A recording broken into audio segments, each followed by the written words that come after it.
Welcome back. I know it's been a few weeks since the last update. Been busy kind of jumping around from one small project to the other, so didn't see a lot of merit in filming anything in particular. So I just want to walk around and give you a little update as to where we're at. The biggest update is we are fully dried in. We have all the doors, all the windows in, and that is fantastic. It's a rainy day today, so being fully dried in is pretty nice. We have some equipment here from the guys who did the roof, because now they're back to do the fascia and the soffits. So we're putting in that black aluminum with a similar style soffit material to the roof, so it'll match. We got a front door in. This is just an inexpensive front door from Lowe's. We are going to use the wood on the property eventually to make a kind of a really nice, unique front door. So I didn't want to spend a lot of money on the front door now, but that might be a year or two before we actually do it, as you know, there are a lot of things that need to happen. But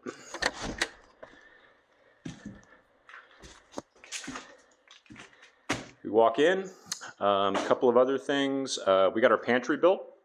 So we got a pocket door for the pantry. It's like 5 by 4 in here, and we'll set up shelving, and it's got like 9-foot high ceiling, so there'll be plenty of room in there to store stuff for the kitchen. This little alcove here where the chair is, that's where the stove and a couple of cabinets will go. Finish this pony wall, which will act as the back of the wall for the living room on the other side, and a little bit of a backsplash on the kitchen counter from this side. And that'll be a nice way to kind of break up the two rooms a little better. Originally, we were going to have the countertop run straight across to the living room at the same height, but it just didn't seem contained enough, so we decided to add this backsplash area. It also gives us a place to put outlets and things like that to run appliances. So long story short, we just kind of made a change, and we thought this would be more usable for us. Next thing is sliding glass doors. So we got the sliding glass doors in. This was a bit of a chore. I was really wondering how I was going to do this, and what I ultimately decided was I just needed to build this temporary deck, this temporary platform. So I've got a couple of 6x6s out here. I've nailed it into the rim joist of the house, and so it literally is just a mini deck. And so I did this on the other side too, which I can show you, and so that's very exciting. And now all of the windows are in, and so you can kind of see what our view will be. A lot greener in the summer than it is in the winter, but nonetheless still very beautiful. So that's exciting to have all that stuff in. Those last 2 windows on the top were the ones I was waiting on, and I couldn't do them yet because I had a walkboard outside where those upper windows are, and I put in 5 of them using the walkboard or the scaffolding. But the problem was I couldn't put the last one in because I couldn't get back inside. So I had to wait for a lift. And the guys that are doing the soffit and the fascia couldn't do it with ladders, so they decided to get a lift. And if you're building a house on a budget, one key thing to note is if you can wait until somebody else you need to hire needs a piece of equipment, and then you can use that piece of equipment for free, that's the way to go. So now that I have this lift here, and it's raining today, so I've got a couple of days of use of this over the weekend, I was able to get up high to these taller windows, finish securing them because they were only screwed in with a few nails to make them secure, but got in all of the rest of the screws really, and all of the flashing around it. I'm missing one little piece there that I need to get back up for. I ran out of tape. But yeah, the lift has been invaluable. I've been able to get all of these top windows up here. On the back side, I can't do it because the shelf is just too narrow. And so that's something that we're going to have to do with ladders, and I might enlist the guys doing the gutters and the fascia work to help out.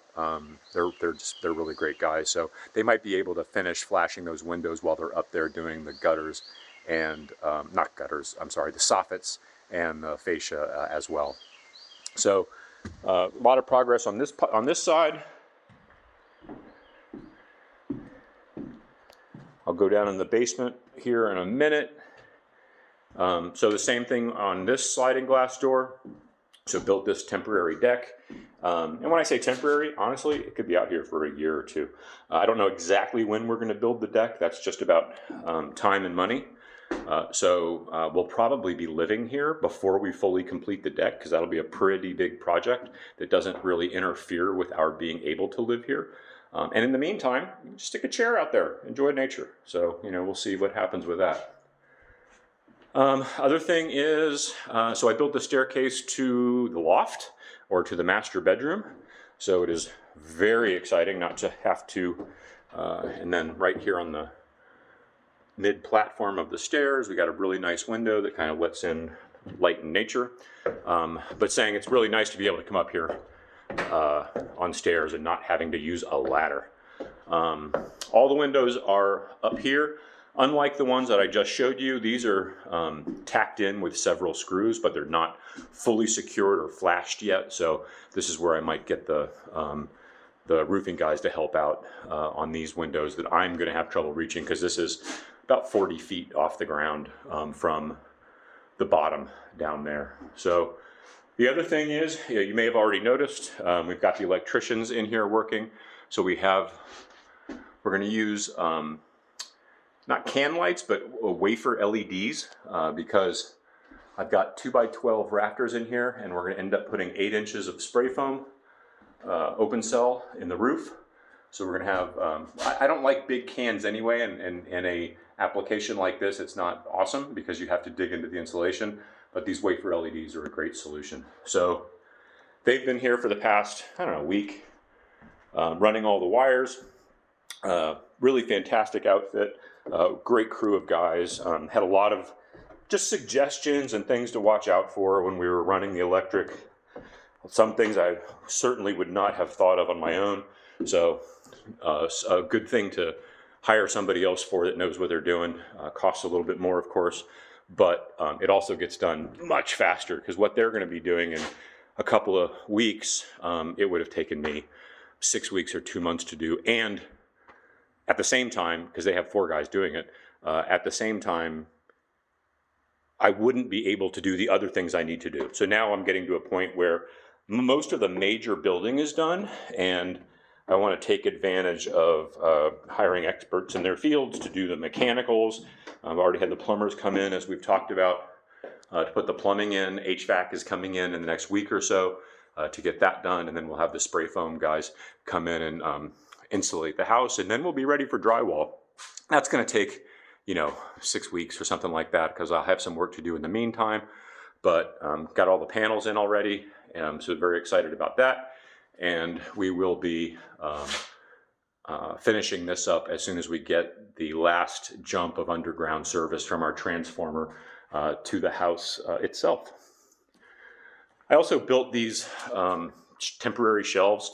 I just wanted to throw something up, so I had a storage place ultimately somewhere down here in the basement. I'll end up having a workshop while I'm building out the basement, and probably also while I am working on finishing touches for upstairs. We've got the doors and the windows in, and all of the little holes that were in the foundation from the block build. And so those are all complete. And yeah, we're making really good progress. I'm very happy. This is where I'm at. Thanks for watching. And one last view outside. See you next time. Thanks a lot.